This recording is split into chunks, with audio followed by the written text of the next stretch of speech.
Mi amiga me acusó falsamente de algo horrible y mi familia me dio la espalda. Tiempo después la verdad salió a la luz, pero yo no perdono. Hola Reddit, nunca pensé que terminaría escribiendo esto, pero la vida me llevó hasta aquí. Esta historia está cargada de emociones intensas y momentos que todavía me cuesta asimilar. Empecemos. Desperté sobresaltado por fuertes golpes en la puerta de mi habitación, no del tipo que solo busca llamar tu atención, sino de esos que te sacuden el cuerpo entero porque algo está muy mal. Antes de que pudiera decir una palabra, la puerta se abrió de golpe, y de repente, mi mundo entero cambió. 4 policías irrumpieron en mi cuarto. No tuve tiempo de procesarlo. Uno de ellos gritó mi nombre y me dijo que estaba arrestado por sospecha de daño criminal. No tenía idea de qué demonios significaba eso. Me quedé allí, en ropa interior, completamente atónito mientras me ordenaban ponerme de pie. Mi mamá estaba en el pasillo, jadeando y tapándose la boca. Mi papá estaba detrás de ella, con la cara roja, mirándome como si fuera la mayor decepción que había visto en su vida. Mi hermano menor estaba en la puerta de su cuarto, con los ojos abiertos como si no pudiera creer lo que veía. Antes de que me diera cuenta, me habían esposado. Seguía preguntando qué había hecho, pero no me respondían. Vaciaron los bolsillos del pantalón que había usado el día anterior y se llevaron mi teléfono, mis auriculares, las llaves del auto, mi billetera y hasta mi maldito reloj. Después me sacaron de la casa como si fuera un criminal peligroso, mientras mi familia entera solo observaba. Yo todavía no entendía qué estaba pasando. El camino hasta el coche patrulla fue el más largo de mi vida. Era pleno día, los vecinos estaban afuera, la gente paseando a sus perros se detenía a mirar. Vi a un chico de mi antigua escuela secundaria parado junto a su auto, con los ojos bien abiertos. No lo había visto en años, pero ahora, la próxima vez que hablara de mí, sería para contar que me vio siendo empujado al asiento trasero de un coche de policía. Me senté allí, respirando como si acabara de correr un maratón, mientras mi mente se descontrolaba. Sabía que no había hecho nada ilegal, lo sabía, pero mi cerebro empezó a jugarme trucos. ¿Y si era un malentendido absurdo? ¿Y si había hecho algo sin darme cuenta? ¿Y si alguien me había tendido una trampa? El trayecto a la comisaría pareció durar horas. Los 2 policías al frente no me dirigieron ni una palabra, ninguna explicación, nada. Solo yo, sentado allí, esposado, sin camisa, congelado, intentando no vomitar. Cuando llegamos, me llevaron directo a una celda de detención. Fue entonces cuando finalmente me dijeron de que se me acusaba, y me reí porque no había manera de que esto fuera real.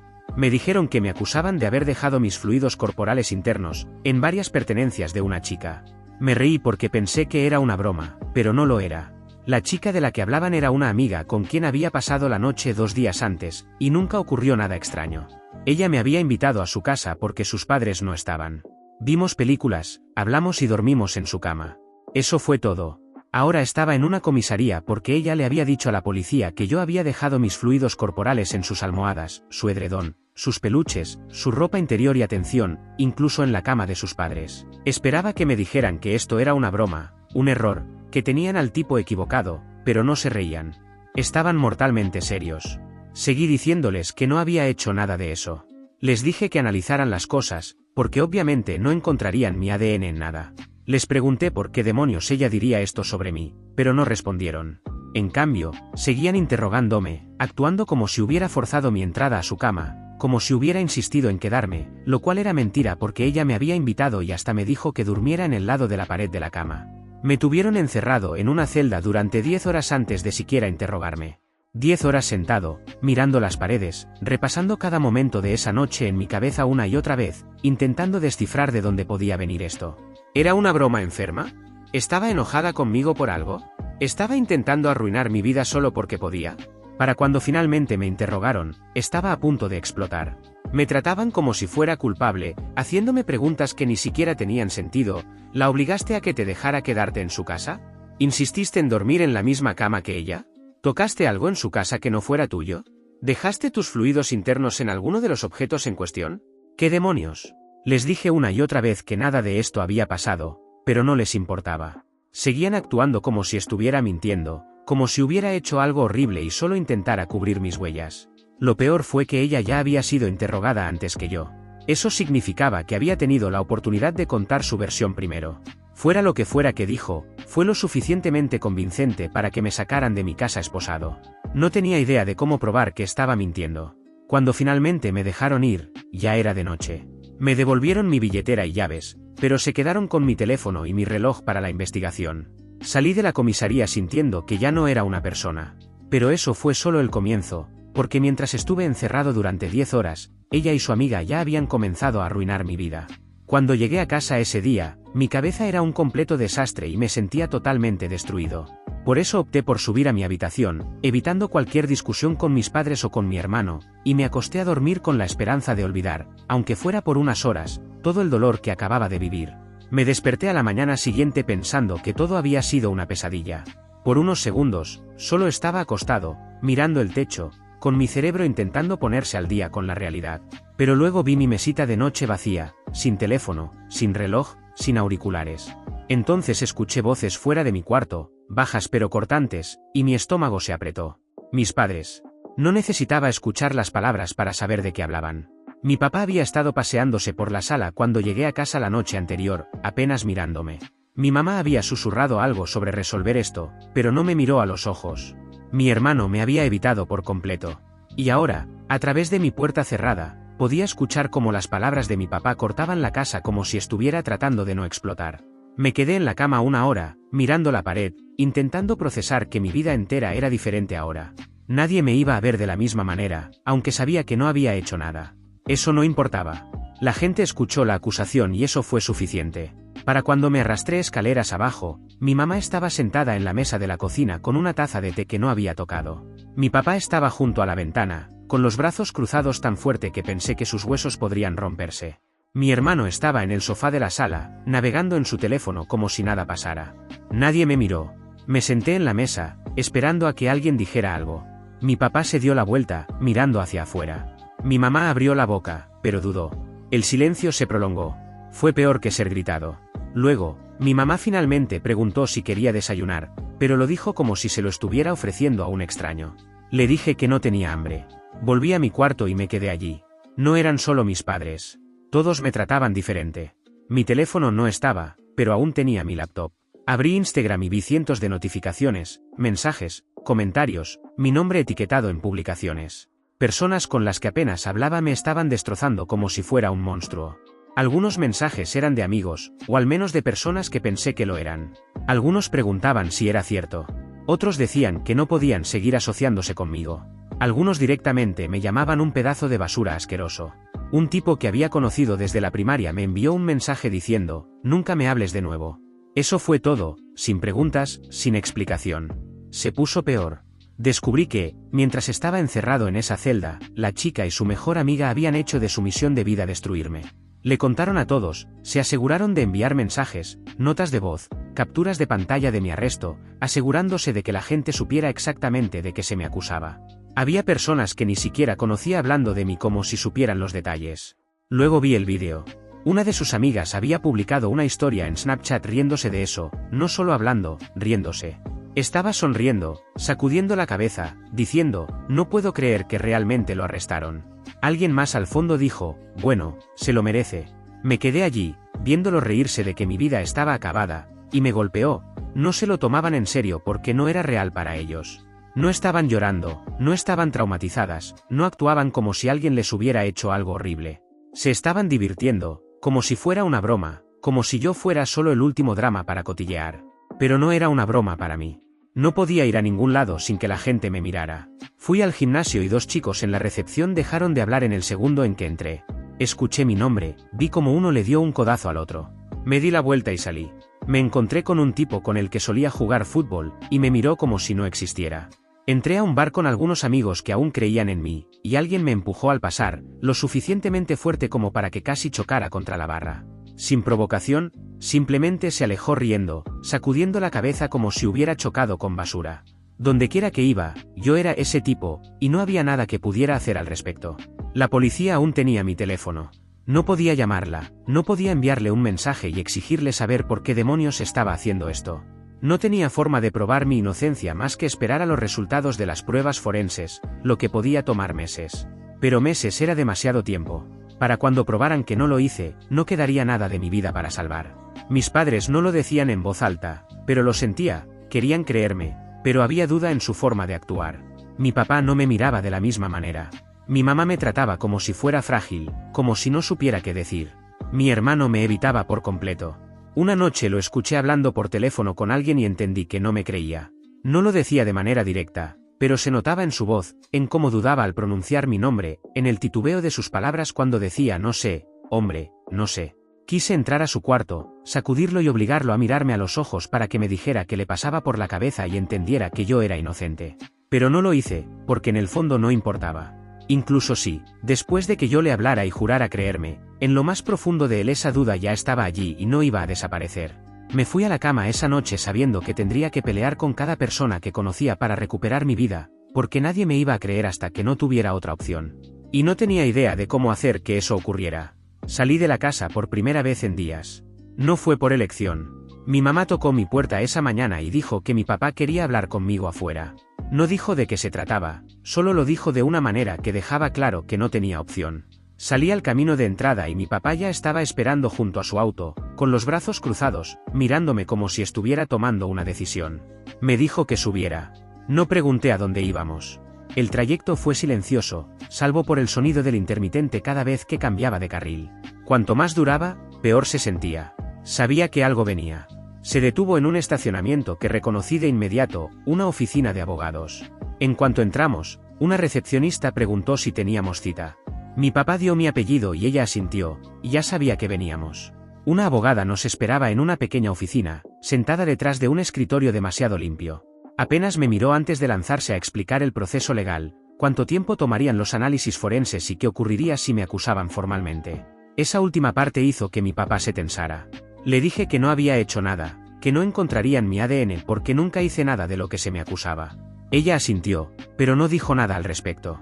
En cambio, empezó a hablar de control de daños. Fue entonces cuando me di cuenta de que iba esto realmente. Mi papá no me llevó allí para pelear, me llevó para contener las consecuencias. Estaba preocupado por su reputación. La abogada habló de los pasos a seguir si las cosas empeoraban, si me acusaban, si la prensa se enteraba, si la empresa para la que trabajaba empezaba a hacer preguntas. Eso fue todo. Eso era lo único que importaba. Miré a mi papá, esperando que dijera algo, cualquier cosa. No lo hizo. Cuando volvimos al auto, le pregunté si siquiera me creía. No respondió de inmediato. Arrancó el motor primero, ajustó el retrovisor, miró al frente. Luego dijo, no importa lo que crea. Eso fue todo. Eso fue lo único que dijo. Regresamos a casa en silencio. Esa noche, recibí un mensaje de un viejo amigo, alguien que aún creía en mí. Dijo que necesitaba ver algo. Era una captura de pantalla de un chat grupal. Había nombres que reconocí, personas que consideraba amigos, compañeros de escuela, personas con las que había pasado tiempo. Todos estaban en esto. Hablaban de cómo me había llegado lo que merecía, de cómo, por fin me habían expuesto. Uno de ellos estaba presumiendo de haberle contado a más personas. Otro hablaba de que era solo cuestión de tiempo antes de que me acusaran. Luego había un mensaje que destacaba y decía así, él cree que se va a salir con la suya, pero no lo voy a dejar. Era ella. Estaba en ese chat grupal. Fue entonces cuando supe que esto no era solo un malentendido, no era un rumor que se salió de control. Esto lo habían planeado. Le dije a mi amigo que capturara todo y me lo enviara, cada mensaje, cada nombre. Quería todo. Pasé el resto de la noche mirando esa lista. No solo iba a limpiar mi nombre, iba a enterrar a cada una de las personas que intentaron destruirme. Al día siguiente, salí de nuevo.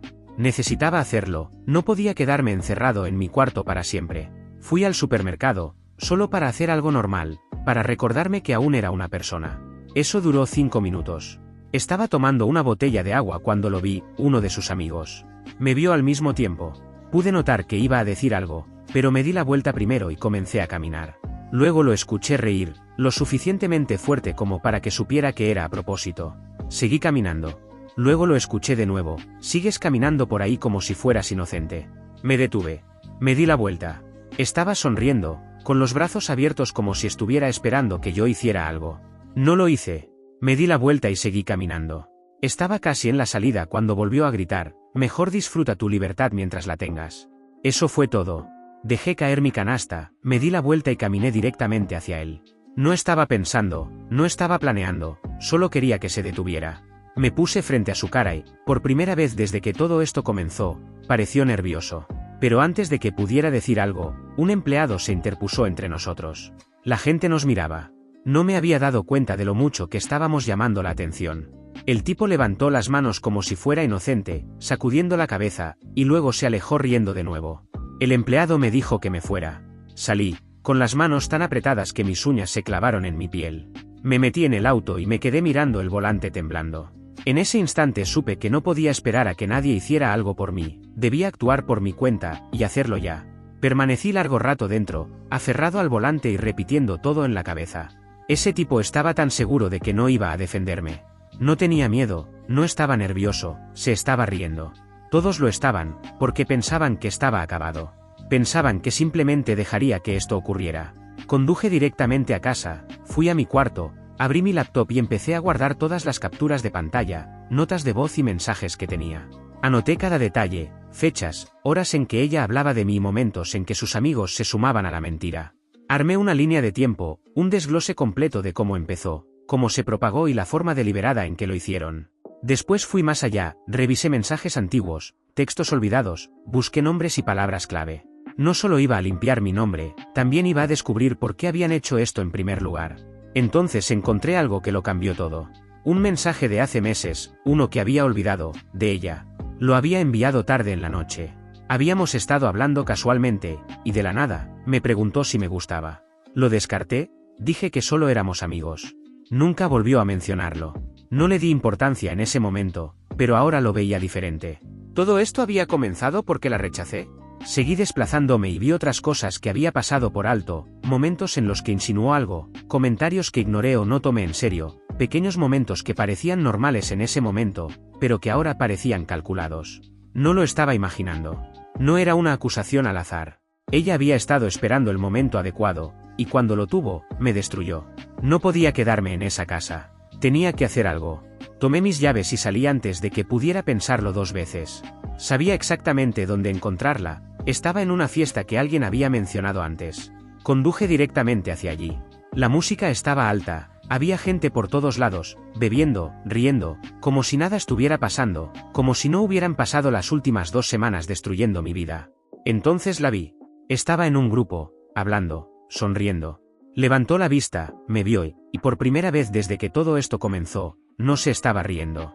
No esperaba que apareciera. Caminé directamente hacia ella, y el grupo a su alrededor lo notó. La gente se apartó, algunos susurrando, otros sacando sus teléfonos. Ella no corrió, se mantuvo en su lugar, pero ya no estaba confiada. Le dije que tenía los mensajes, que sabía exactamente qué había hecho. Por primera vez, pareció nerviosa. Me dijo que me fuera, que estaba haciendo el ridículo. No me moví. Entonces dijo algo que me heló la sangre: nada de lo que digas o muestres realmente importa, la gente me seguirá creyendo. Eso fue todo. No le importaba la verdad, nunca le importó. Lo único que le importaba era sentir que había ganado. Me fui antes de hacer algo de lo que me arrepentiría, porque sabía algo que ella no, esta vez no iba a ganar. A la mañana siguiente, tomé una decisión. No iba a quedarme sentado esperando los resultados forenses, eso tomaría meses. Necesitaba ir tras ella ahora. Tomé todo lo que tenía y fui directo a un abogado, uno nuevo, no el que mi papá me había llevado, no alguien que buscara proteger la reputación de la familia. Quería a alguien que realmente luchara por mí. Les conté todo, les mostré todo, los mensajes, la línea de tiempo, la prueba de que esto no era solo una acusación, sino que estaba planeado. Escucharon, realmente escucharon. Luego me preguntaron si quería presentar cargos. No dudé. Iba a acabar con ella, y no iba a parar hasta que cada persona que intentó arruinarme pagara por ello. El abogado revisó la evidencia y dijo que tenía un caso sólido, no solo por difamación, sino por acusaciones falsas, intención maliciosa, acoso. La forma en que lo había planeado, como había involucrado a varias personas, era suficiente para presentar cargos penales. La policía me había ignorado antes, pero no podían ahora. Presenté un informe oficial, les di todo, las capturas de pantalla, las notas de voz, la línea de tiempo exacta de cómo se construyó la mentira desde cero. Esta vez, escucharon. Tomaron mi declaración, registraron los mensajes, revisaron los detalles. Luego me dieron una noticia que lo cambió todo. Ese mismo día habían recibido los resultados de las pruebas forenses. El análisis salió negativo. No había rastro alguno de mi ADN en ninguna parte de su casa. Absolutamente nada. Los peritos incluso aclararon que lo que ella presentó como supuesta evidencia no correspondía a ningún rastro humano. Ese líquido blanco que dijo haber encontrado en su ropa, en la cama y en los peluches no era orgánico, no era humano. Se trataba de un material artificial, algo parecido a una crema mezclada con algún producto químico, algo que no tenía ninguna relación conmigo. Con esa confirmación, el caso contra mí fue oficialmente desestimado. Estaba limpio. Pero no había terminado. Les pregunté si iban a acusarla. Respondieron que aún no, que necesitaban investigar más y reunir pruebas, ya que se trataba de un caso contra una mujer que había presentado una denuncia recientemente y al estar dentro de la categoría de violencia de género, el proceso se demoraba aún más. No confiaba en que actuaran con la rapidez necesaria, así que decidí tomar la iniciativa. Volví con mi abogado y le dije que quería presentar una demanda contra cada persona que había difundido la mentira. Dijo que sería difícil, que tomaría tiempo, pero no me importaba. No solo iba tras la chica que empezó todo, iba tras todos, su mejor amiga, que había sido la que más empujó la historia, tenía capturas de ella enviando mensajes a personas que ni siquiera conocía, asegurándose de que lo creyeran. El tipo del supermercado, que se había esforzado por amenazarme, había mensajes de él riéndose de mi arresto, presumiendo de que era parte de ello.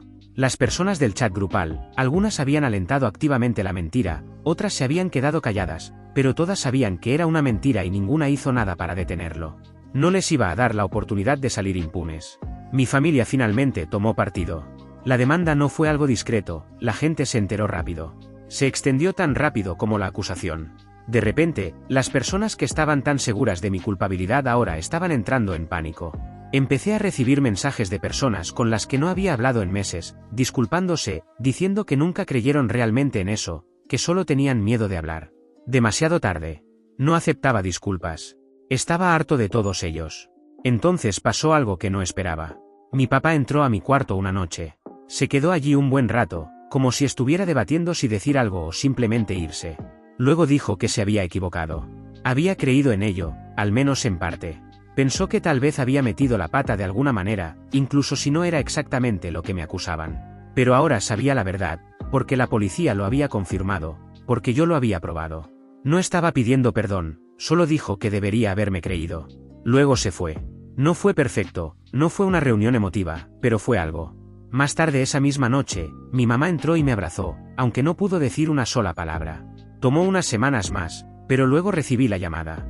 La policía había terminado su investigación. Estaban arrestando a la chica por acusaciones falsas, por hacer perder tiempo a la policía, por difamación. Pregunté si iban a acusar a alguien más, y respondieron que aún estaban bajo revisión. Mientras tanto, aquellos que más habían impulsado la mentira ya no se reían ni hacían bromas, borraban mensajes, trataban de limpiar su historial. Pero era demasiado tarde. Yo ya tenía todo. Esto no había terminado. No solo estaba probando mi inocencia, estaba asegurándome de que pagaran por lo que hicieron. No se trataba solo de limpiar mi nombre, se trataba de recuperar mi vida, y no iba a parar hasta arruinarlos como ellos intentaron arruinarme. El arresto lo hizo todo real. Las personas que se habían reído de mí, que habían difundido rumores, que habían enviado amenazas, se quedaron calladas. La chica que empezó todo fue acusada de acusaciones falsas, pero no había terminado. Mi demanda seguía en marcha. Quería que todos fueran responsables, la mejor amiga que ayudó a difundirlo, el tipo que me empujó en el bar, las personas en ese chat grupal que impulsaron la mentira. Pensaron que todo había terminado cuando ella fue arrestada, pensaron que simplemente lo dejaría. No iba a dejar nada. Había perdido amigos, había perdido todo por ellos. Ahora era su turno. El proceso legal tomó meses, pero me mantuve paciente. Comenzaron las deposiciones. Fueron obligados a responder preguntas bajo juramento. Las capturas de pantalla eran prueba, los mensajes, las marcas de tiempo, todo encajaba perfectamente. Uno por uno, comenzaron a derrumbarse. Algunos intentaron cambiar sus historias, diciendo que solo habían seguido la corriente, que nunca creyeron realmente en eso, que se sintieron presionados, que solo seguían a la multitud. No importaba. Las pruebas mostraban quién dijo qué. La mejor amiga intentó actuar como si solo hubiera repetido lo que le dijeron. El problema era que tenía mensajes de ella presumiendo de haber arruinado mi vida. Ella había sido una de las peores. Fue notificada de inmediato. Luego vino el tipo del supermercado, el que me había empujado, el que se había reído en mi cara, actuando como si hubiera ganado. Ahora estaba sentado en la oficina de un abogado, entrando en pánico.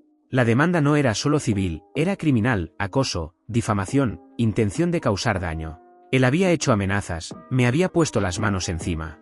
Su abogado intentó negociar, intentó llegar a un acuerdo discreto. Me negué. No quería un acuerdo silencioso. Quería que esto fuera público, quería que todos vieran lo que habían hecho. Los padres se involucraron cuando la demanda llegó. Algunos de los involucrados aún vivían con sus padres. Ahora, esos padres estaban recibiendo cartas de abogados. Descubrí que algunos no tenían idea de lo que sus hijos habían hecho. Un papá llamó directamente a mi abogado, suplicando, diciendo que su hija solo había seguido la corriente, que no quería realmente lastimar a nadie.